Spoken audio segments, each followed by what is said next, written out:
Dana, thanks for talking to us again. It was 3 months since we sat in this exact same spot having our last conversation, and I know so much has happened in that time, but first off, how are you feeling? Are you revived and feeling good this year? Yeah, I'm good. A lot of good things are happening this year, and I'm excited. So it's been a great year for us so far.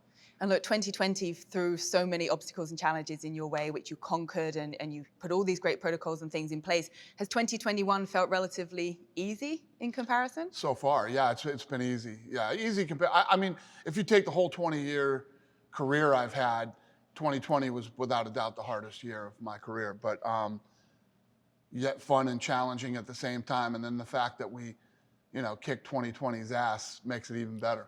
Absolutely. And how would you sum up 2021 so far? I mean, we've already had some incredible performances. You've been around the world and back already. Yeah, all the hard work that was laid out in 2020 definitely teed up a great 2021. So I've been excited for this year, and it's coming together the way that I hoped. And we'll have some announcements this year that are going to take the sport and the brand to a whole nother level. I was going to ask you about that because you did say that you're going to blow our minds with what you have planned, and I don't doubt it when you say that. And I know you're not going to make any announcements yet, but can you give us any sort of teaser as to what sort of genre of? Well, every year we continue to climb and go. I mean, the DraftKings deal is massive for us to be now, looked at as the other big, the NBA, the NFL, and Major League Baseball. That's always been very important to me for these athletes to be respected and at that level that these other athletes are at. And we're finally there. We're there now. And, we're going to continue to capitalize and grow on that around the world, because I think in these other countries, it's basically soccer and cricket that we have to measure up to in these other countries. And we're getting there. Yeah. And let's talk about fans, because that's exciting in itself. You had some fans at Fight Island for Conor and Dustin Poirier. And with the announcement that the state of Texas is now opening up, no mandates, no restrictions regarding COVID, stadiums can be full. You were on the phone, as you said, to Texas saying, look, we want to be first and we want to fill out a stadium. Dallas said no. How does that conversation go? You're talking to Houston now. How does that conversation go? Didn't even get the sentence out in Dallas, and they said no. Which is crazy. Texas is, let's just say a lot of people moved to Texas. They're going to screw up Texas now too, like they LA's did empty. some LA's other empty states. now. But, Houston, we're talking, I actually talked to the governor of Texas yesterday. He's super supportive and helping us, put on events. Obviously, he wants it too. And the mayor of Houston has been great so far. So I'm hoping it's all going to work out. So I want to go there as soon as possible. So what has to happen to push it over the line? Well, I'll know today. You'll know today. Okay. Yep.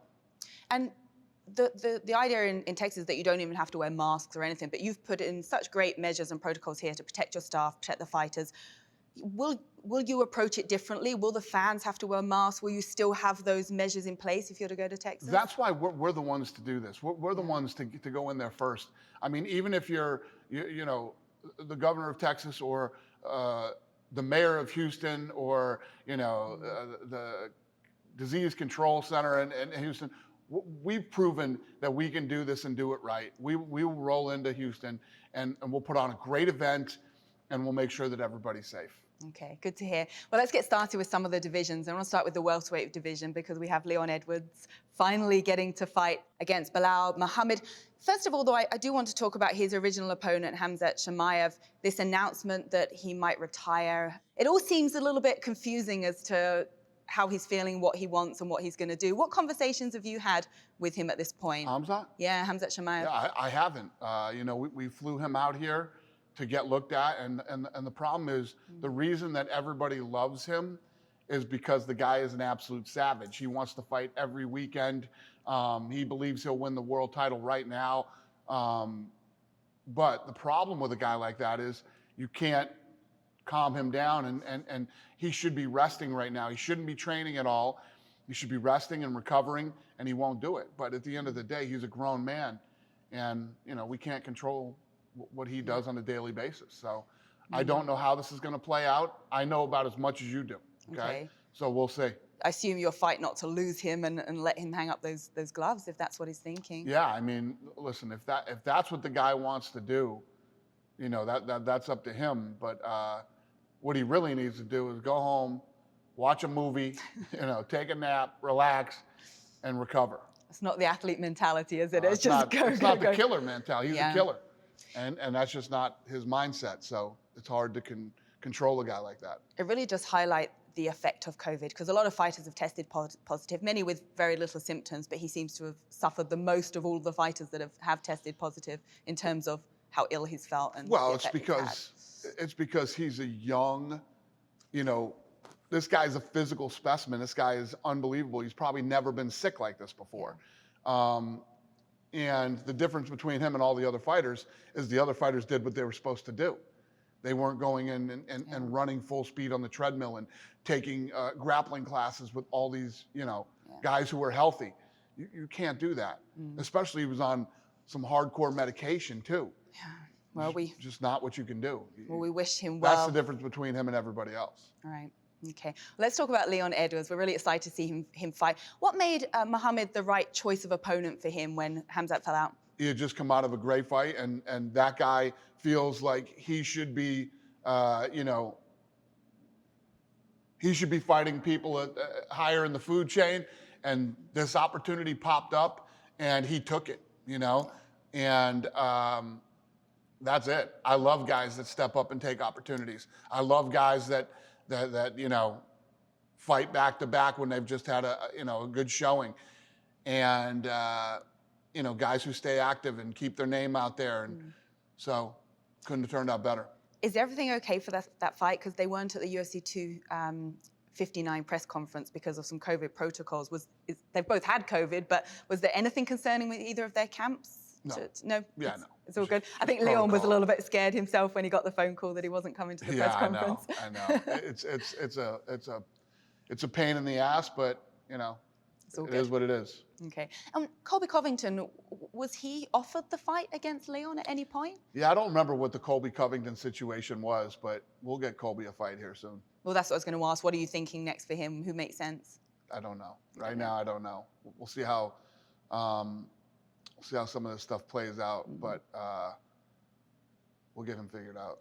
And if Leon's to put on a spectacular show, if you like, against Muhammad, is he the next title contender, the next title shot after Usman and Masvidal? 100%? That's good to hear. Okay, and talking of Usman and Masvidal, is that deal close to being done for the Ultimate Fighter? Is that what you want to happen, them to both coach tough? Who? For Usman and Masvidal? Yeah, I mean, yeah, they'd be great coaches, but we don't know that either. Okay. You know, what makes these types of interviews hard, and when I talk to the press at press conferences, it's just like, you don't know. A year ago, before COVID, I could have told you everything. This is when this is going to happen. This is how this is going to go, and it's just not like that anymore. We're sort of. I hear you. We want to know. We get excited. Talking of Kamaru Usman, were you surprised that he called out Masvidal, having beat him before? He's the champion, yet he's the one essentially asking to fight Masvidal again. Were you surprised by that? Yeah, well, he was telling me he doesn't like the fact that Masvidal has an excuse. So he said, I want to make it so this guy has a great camp, and then there's no excuses. Okay. Well, another exciting division, the lightweight division. Obviously, my colleague Nick Pete at BT Sports made himself the unofficial lightweight tournament commissioner. He wants to kind of got to piece all these bits together and make the fights. It's been quite fun for us. But obviously, Khabib is still holding the title. I know you're due to talk to him again. How do you expect, or what are you looking for in that conversation? It doesn't matter. I'm just talking to Khabib because, you know, I think the guy's the best in the world. I think he's got a lot left. And, you know, it doesn't matter. All these guys got to fight each other anyway. Yeah. They all need to fight each other. Nobody's in line like I should be next. 1 through 9, I mean, all those guys are badass and can win on any given day. So, and I was talking to one of the reporters yesterday who made a good point. You could literally put all the names in a hat and pull them out and match them up, and every one of those fights are awesome. I agree. You know, this isn't really rocket science. So Khabib is undoubtedly the best in the world by a long shot. He's the champ. The rest of these guys are going to have to fight it out. So it doesn't matter. He said he wanted to see something spectacular. I know. But would and you not hopefully call... he sees that. Well, I was going to say, I'm hoping Poirier, he sees that. Chandler, Oliveira, are they not spectacular finishes already?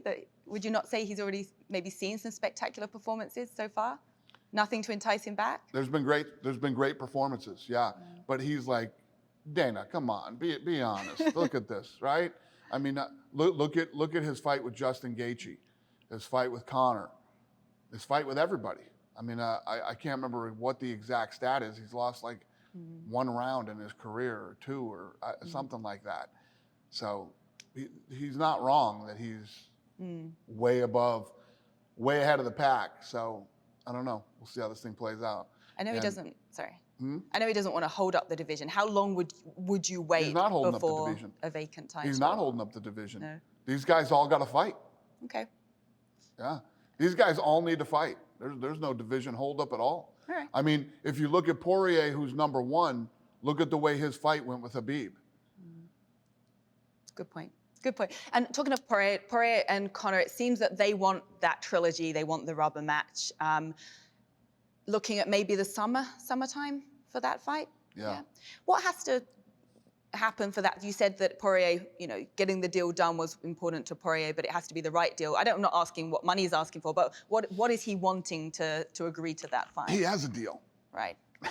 Poirier has a deal. Okay. He did his deal before the Conor fight. Right. And it was, the deal was done with the what if Poirier wins and what if Conor wins. Okay. So he's got a deal. Have you spoken to Conor since that fight? Yeah. Conor and I have talked. Yeah. Yeah. And what do you make of, he's come out and said no more Mr. Nice Guy. We didn't see the showmanship the way Conor usually is in a fight week. There wasn't fans as well, which makes a big difference for a Conor McGregor fight week. What do you make of that? Do you think that was a factor that he was, much more kind of level during the fight week? No, I don't think that there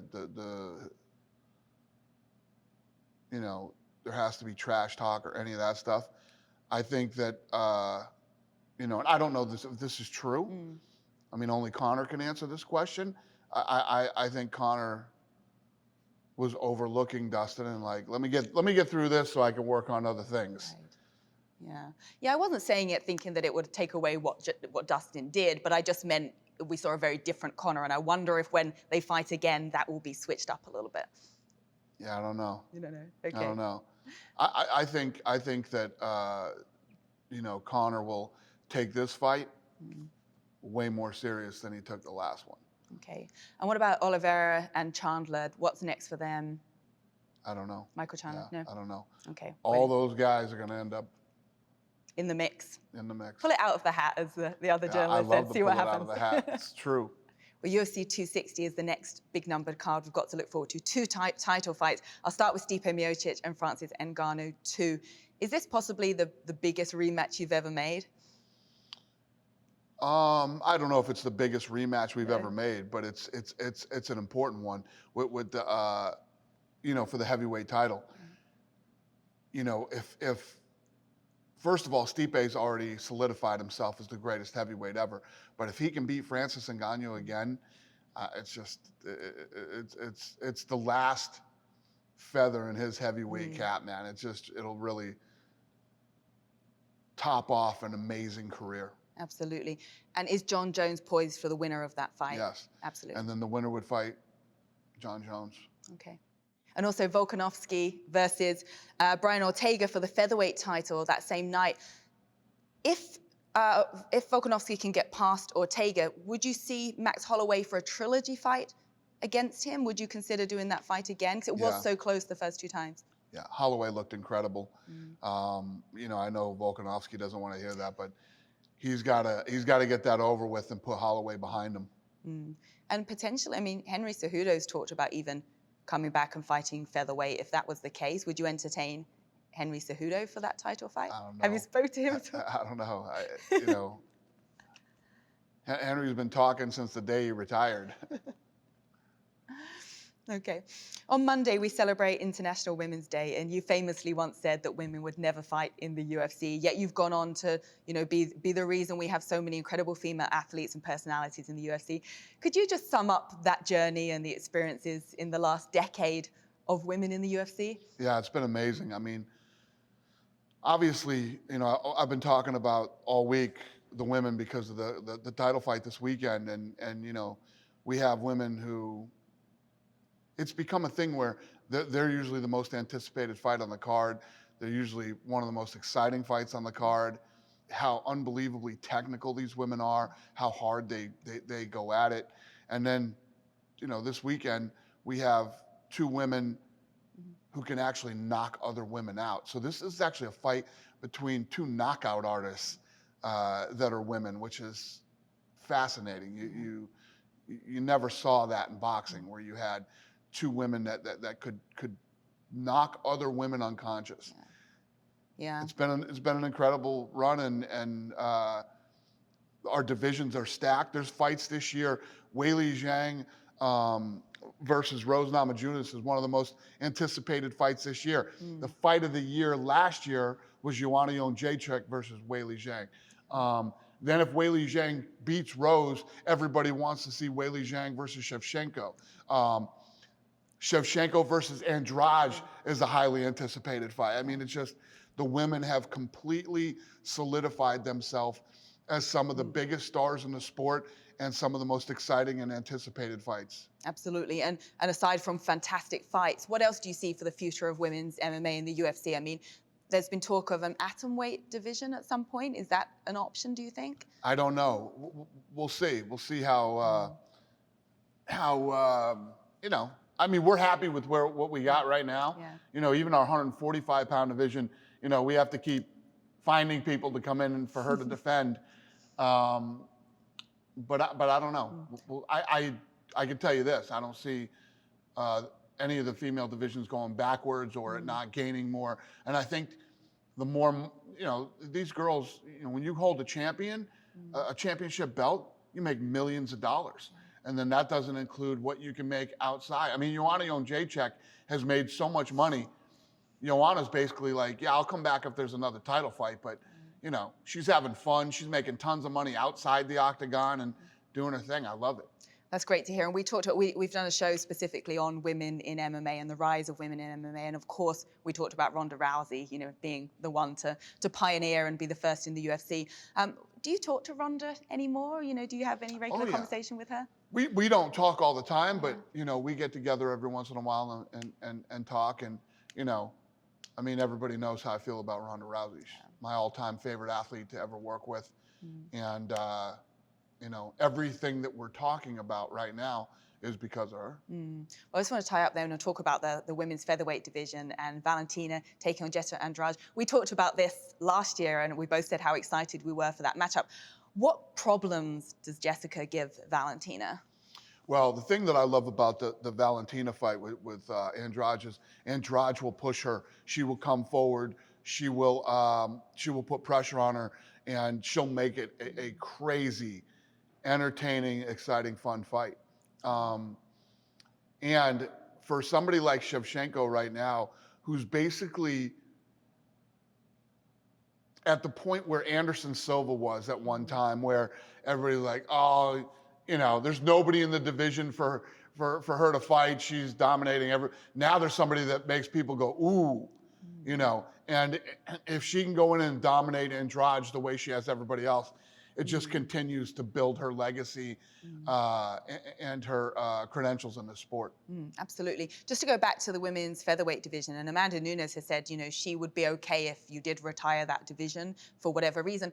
You haven't said whether you're going to or not, but what will it take to keep it? What will it take? 145 pounds? Yeah, for women. Yeah, I think that, obviously if she lost the belt, I would have to feel out the next champion and, I'm going to keep the thing going, and for her, she can defend both titles. She can she keeps winning. She's going to break records that nobody will ever be able to match. And she's making tons of money. So it's all good for her. Well, just the last few things from me. You talked about returning to Fight Island. That's something you want to do. Do you know when that might be? When you're looking to head back to Abu Dhabi? We're working on it right now. We're working on it right now.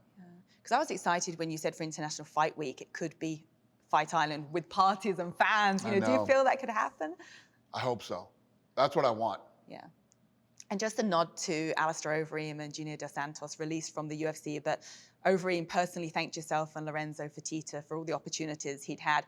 You know, what would you say to both of them, or how would you sum up their careers and what they've done in the UFC? Yeah, Alistair Overeem was awesome to work with. Alistair Overeem never turned down a fight.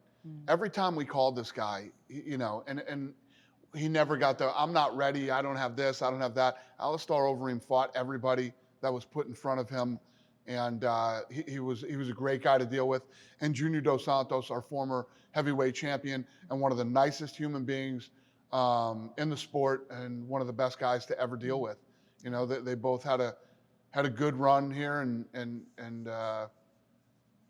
it was awesome having them. Absolutely. You caught any more illegal streamers? Got to ask you that one. I'm focusing on a guy right now. It's funny you asked me that too, because we were going. Me and my lawyer were going back and forth last night, and he was supposed to give me some updated information on this guy today, and he hasn't yet. So, okay. Yeah. Watch this space. We know you're on it. I'm on it. I'm on it. Thank you so much for your time as always. Thanks, Dana. Thank you.